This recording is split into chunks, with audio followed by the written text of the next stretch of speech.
Bonjour les gens, bonjour, c'est Monos et vous êtes sur une nouvelle vidéo de ma chaîne et aujourd'hui on démarre une nouvelle séance de vidéo. Ah, il n'y a pas de programmation, il n'y a pas de jeux vidéo, ça va changer un petit peu. Je l'ai toujours dit et je le redis à chaque fois que je change de thème, c'est pas une chaîne dédiée aux jeux vidéo et à la programmation, c'est une chaîne personnelle. Je parle ce que j'ai envie de parler, envie de vous montrer, envie de vous narrer. Et c'est ce que je fais aujourd'hui. On va casser un peu l'habitude de ma chaîne. Pas l'habitude. J'ai envie de parler de jeux de rôle papier. Je vais vous montrer alors ma collection. Mais si c'est pour juste montrer ma collection comme ça sert strictement à rien. Mais j'ai envie de vous narrer une petite histoire derrière. J'ai envie de vous parler du jeu. Est-ce que j'y ai joué? Est-ce que j'y ai pas joué? Quels sont mes souvenirs dans ce jeu, ou de la lecture plutôt. Voilà. Alors pour ceux qui savent pas, le jeu de rôle papier, donc exit les Final Fantasy, exit les Ultima et compagnie. Qu'est-ce que c'est? En fait, c'est du théâtre improvisé. Il y a un joueur qui est un peu l'arbitre du jeu, qu'on appelle couramment le meneur de jeu, même s'il peut porter d'autres noms, ça reste un meneur de jeu. Il est là pour créer un scénario, il est là pour pour diriger une partie, pour arbitrer, pour raconter l'histoire, mettre en place les événements du jeu. Et à côté, on a un ou plusieurs joueurs. Le mieux c'est d'être à plusieurs joueurs qui incarnent un, voire des fois plusieurs personnages, ce qui est déconseillé, mais bon, ça c'est les habitudes des joueurs. Et puis ils vont vivre des aventures dans un thème donné, racontées par le meneur de jeu, le conteur ou je sais pas quoi d'autre, et participer à une histoire. Il n'y a pas de gagnant, il n'y a pas de perdant, on est là pour faire vivre une histoire, tout simplement. Ça va faire ding ding, j'ai mon petit Lionel qui est en train de me parler, je vais déjà spoiler plus ou moins, enfin j'ai dit que ce que j'allais faire. Alors aujourd'hui j'ai envie de vous présenter, alors je vais faire plusieurs vidéos à thème parce que j'ai pas mal de choses à présenter. Je vais tout simplement vous montrer, je crois, alors je ne sais pas si c'est le premier ou le deuxième livre de règles que j'ai eu entre les mains. Mais en tout cas, ça fait partie pour moi du départ. Ça a été donné par mon cousin, ouais, encore le même, encore merci Nicolas, si tu vois cette vidéo. Il m'a lancé dans beaucoup de choses, énormément de choses, que ça soit le jeu de rôle, un petit peu le jeu vidéo, même si, du moins sur console j'ai vu au moins la SNES par lui. Et on va parler donc de Cyberpunk 2020, les années noires. Alors, ça va faire sourire. On est en plein dans le thème d'ailleurs, c'est ça qui est assez rigolo parce que 2020 c'est demain, c'est demain 2020. On y arrive. Et voilà, donc Cyberpunk 2020. Alors qu'est-ce que c'est? On est dans du Blade Runner, enfin plutôt dans les écrits de Gibson, je crois. J'ai le bouquin, mais j'ai toujours pas lu la nouvelle de Gibson qui est le nécromancien, un truc comme ça. Je suis désolé, je vais retrouver le nom comme d'habitude. Et on incarne différents types de joueurs et qu'on va jouer dans un futur rock'n'roll punk avec de la cybernétique. Et c'est ça qui est cool dans le monde de Cyberpunk, c'est un passé futuriste très riche. On incarne... Qu'est-ce qu'on incarne? En fait, on y est déjà dedans si on veut philosopher. Alors attendez, on incarne... Qu'est-ce qu'on peut incarner? On peut incarner un rock boy qui est tout simplement un musicien, un solo qui est un soldat d'élite mercenaire, l'informaticien, le netrunner, le mécanicien, le techie. Qu'est-ce qu'on incarne d'autre? Le cops qui est tout simplement le flic, le média qui est le journaliste du futur, le corporate, le fixeur. Alors le fixeur, je sais pas, c'est l'homme d'affaires, le contrebandier. Bon, c'est celui qui essaye de bouffer du pognon avec des informations, des conneries comme ça. Et enfin le nomade qui est le type qui se balade à droite et à gauche. Le jeu, il est assez simple.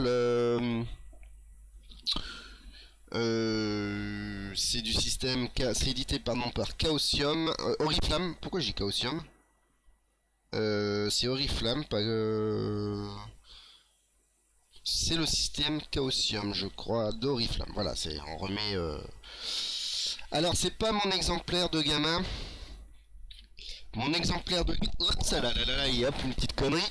Mon exemplaire de gamin est parti en couille. On a vraiment des bouquins de très mauvaise qualité au niveau de la relure. Mon exemplaire de gamin, il est mis en classeur, donc je le garde précieusement parce que j'ai pas beaucoup joué à ce jeu, mais j'ai beaucoup lu, fructé ce bouquin. Celui-là en l'occurrence, donc à un moment j'ai remis ça en classeur pour ma petite relique. Voilà. Et puis bah j'ai aussi un autre exemplaire. Alors en fait j'ai pratiquement le full set. C'est Night City. J'ai pratiquement le full set français de Cyberpunk. Voilà donc le deuxième exemplaire, donc le troisième que j'ai.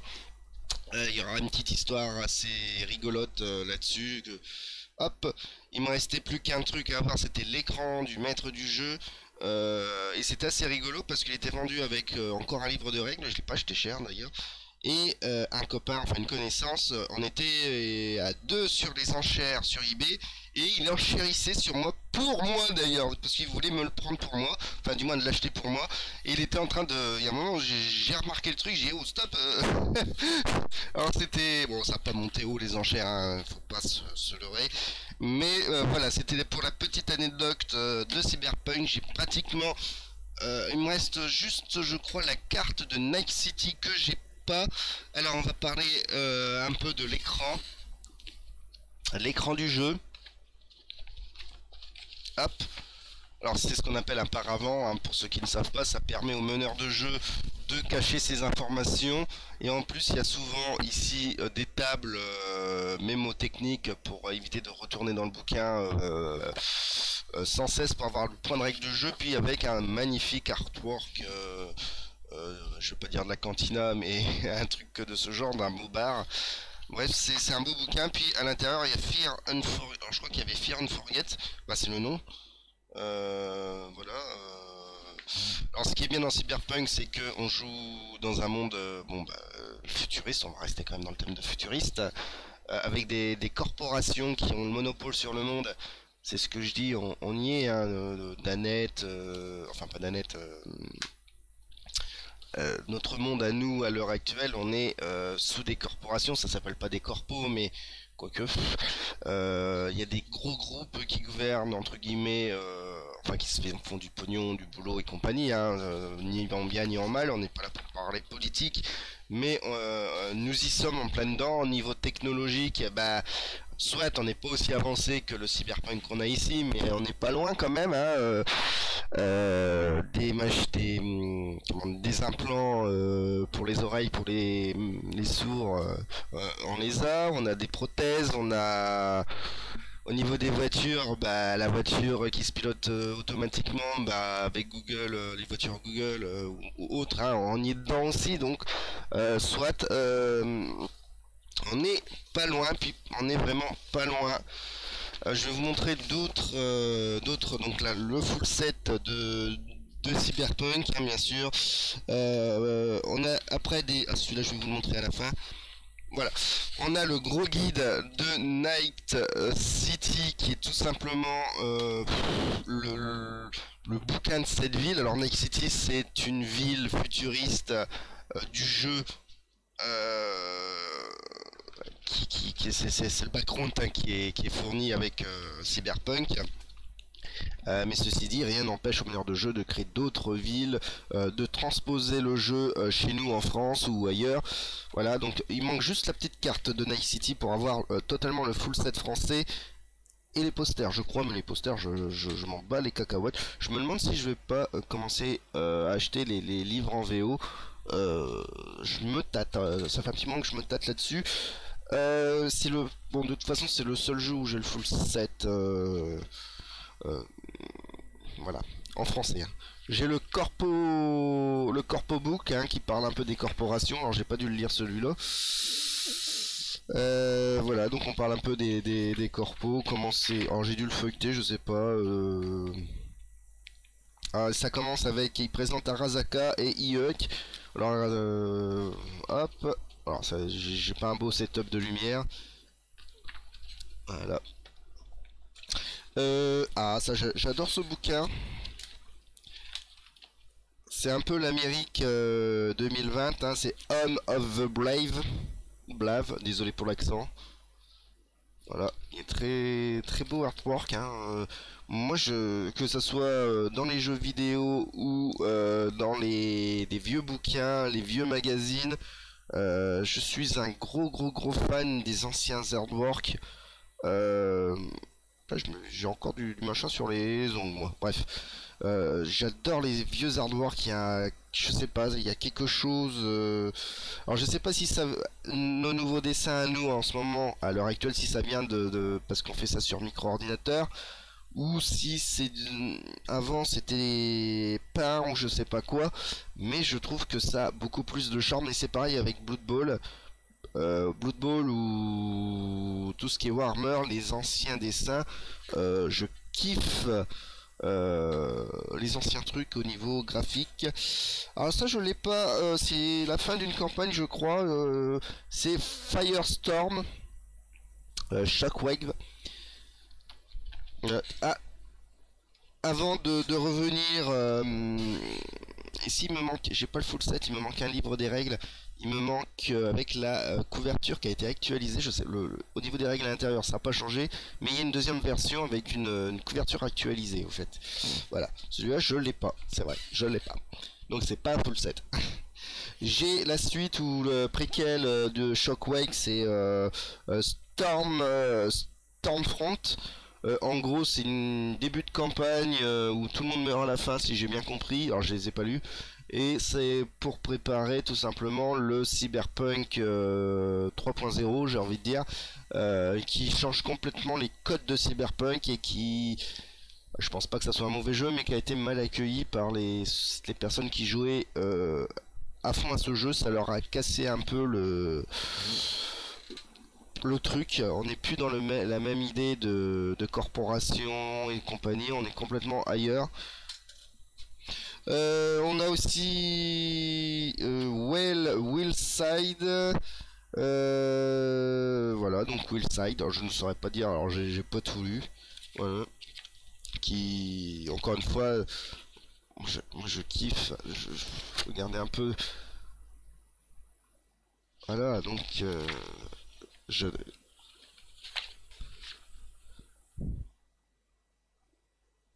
C'est simple, mais c'est beau. Moi, je kiffe tout simplement. Hop, qu'est-ce qu'on a alors, Chrome. Ah oui, si, il y a eu des.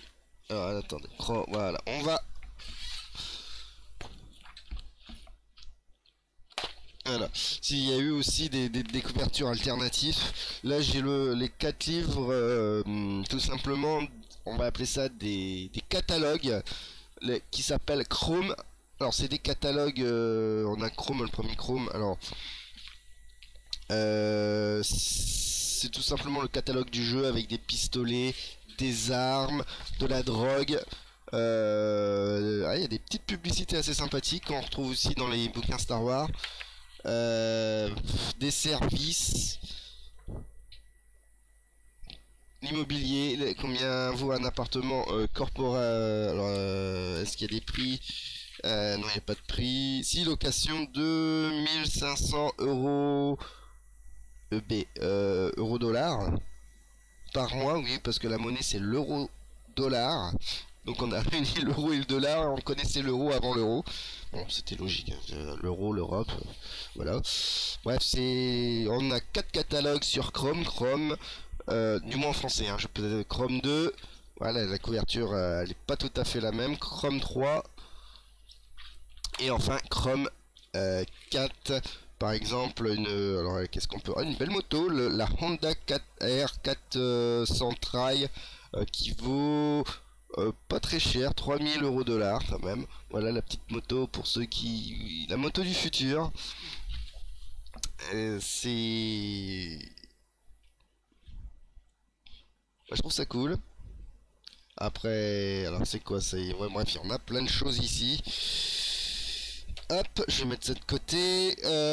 Alors, sous blister, ah oui, il n'y a pas que des jeux vidéo sous blister. J'ai le Arasaka Brain World sous blister. Bon, sous blister, ça doit pas être le blister d'origine quand même, mais bon, il est sous blister quand même. Je l'ai pas lu, hein. Voilà, c'est l'histoire d'Arasaka. Arasaka, c'est une corporation grosse militaire. Je veux pas dire que c'est les méchants du jeu, mais on va dire que tout est méchant du jeu. Si vous voulez jouer dans... Ça doit être une campagne, je crois. Ouais, c'est une grosse campagne, une petite campagne. Donc une campagne en jeu de rôle, c'est... Alors, on joue des scénarios. Le meneur de jeu crée des scénarios. Et quand... Il y a deux manières de jouer au jeu de rôle. Soit on fait des scénarios dits one-shot. Bah, le meneur fait un scénario comme ça, il l'écrit ou il le fait jouer d'un bouquin, d'un magazine, etc. Et il le fait jouer à des joueurs qui sont là spécialement ou qui reprennent des personnages, etc. Voilà, mais il n'y a pas de suite. Et une campagne en jeu de rôle, c'est des scénarios qui se suivent avec une trame générale ou des fois du one shot pour souffler. Voilà, on reviendra sur d'autres jeux. Et au retour, c'est une petite campagne de jeu pour, si je dis pas de conneries, pour Cyberpunk dans le monde du rock, hein, tout simplement, parce que ce jeu a beaucoup de thèmes. On peut créer des flics, on peut créer des groupes de flics, des groupes de terroristes. Voilà, il est assez ouvert pour faire ce qu'on veut dedans, pour se faire plaisir dans son thème de jeu. Je trouve ça c'est vraiment génial. C'est un des rares jeux quand même qui permet ce style de jeu. Il y a plusieurs styles de jeu. On reste toujours dans le monde du cyberpunk, mais on n'est pas cantonné à moi je suis un flic, je dois te tuer. Non, non. C'est assez ouvert dans le groupe de jeux à faire ou dans le style, hein. La police aux USA dans le monde de cyberpunk, Protect and Serve. Voilà encore un magnifique artwork que je kiffe sa race. Tiens, bah je tombe sur un avion. Ça parle carrément du système policier des cops donc à Cyberpunk, dans Cyberpunk aux USA. Très bon, très bon celui-là, c'est peut-être un de mes préférés, donc ça explique les grades, ça explique pas mal de choses d'ailleurs. On est vraiment dans l'ambiance, hein. Cyberpunk c'est un jeu d'ambiance, hein. Pareil, soit on le joue en tant que jeu violent, pampan tutu, ou plus raffiné. C'est au meneur de jeu et au joueur de diriger sa partie comme bon il semble, comme voilà. Solo Fortune, ça c'est sur les cops et c'est même du Cyberpunk 1.0. Je crois c'est même un supplément du premier Cyberpunk. Alors j'ai un doute, je dois pas l'avoir. Là j'ai un gros... Alors est-ce que je l'ai ou est-ce que je l'ai pas ce tout premier... Alors le premier Cyberpunk, je sais qu'il a été livré avec plusieurs règles, hein. C'est un corpus de règles ou plusieurs suppléments de règles en un, ou voilà, c'était pas un jeu en lui-même à la base, si je dis pas de conneries. Fallen Hop, voilà le petit Fallen Hop. Je sais même plus ce que c'est. C'est un bar. Voilà, Fallen Hop, c'est tout simplement le guide d'un petit bar, un peu comme dans la cantina. C'est un bar emblématique à tout simplement à Night City. Voilà. Et enfin le dernier supplément qui moi me fait plaisir. J'adore ce supplément et comme je dis, on peut faire ce qu'on veut à Cyberpunk. Et si on veut mettre un petit peu de piquant ou un petit peu de fantastique ou pas, et ben on a ce petit supplément qui est les enfants de la nuit pour jouer des chasseurs pour faire du blade, pour jouer des chasseurs de vampires. Je crois qu'il y a même une partie où on peut devenir vampire, je ne sais plus.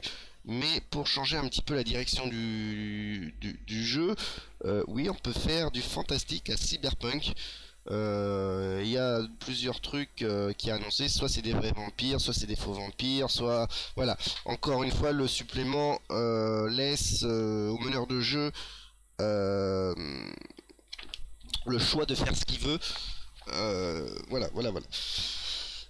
20 minutes de blabla pour un vendredi matin. Bon, j'enregistre ça le vendredi matin. Je sais pas quand est-ce que je vais publier cette vidéo. J'espère peut-être mardi.